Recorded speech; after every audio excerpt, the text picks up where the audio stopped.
Have you ever been in the middle of a conversation when suddenly there's a longer pause or even a break in the flow of conversation?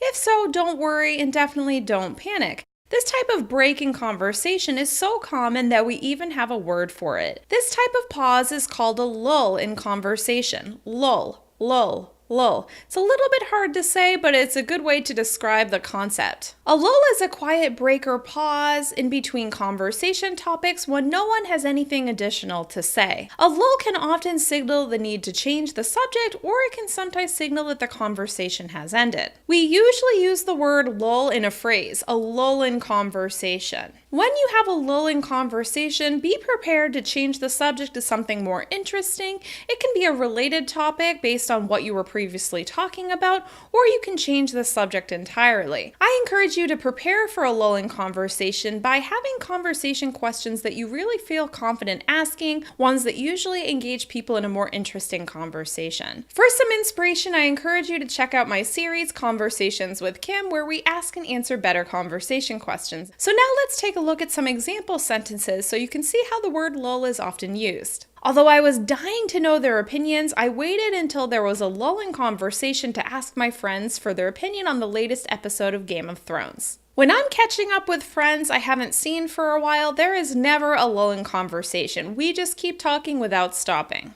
During job interviews, a lull in conversation gives you a chance to ask the interviewer specific questions about the organization. Like I said, don't worry if there's a lull in conversation. Sometimes people need a little more time to put their thoughts together, or maybe they want to change the subject, maybe it's just time to move on to something else. I hope you feel less stressed out next time you have a lull in conversation. You don't always have to fill a lull in conversation with more words. Sometimes you can just wait for the conversation to naturally go on. Now it's your turn. Leave a comment below the video with an example of the word lull used in a sentence. Once again, I'm Kim from EnglishWithKim.com. I'm your guide to the essential conversation skills you need to sound more natural in English. If you like this video, please give it a thumbs up and share it with a friend. Have a good one. Goodbye.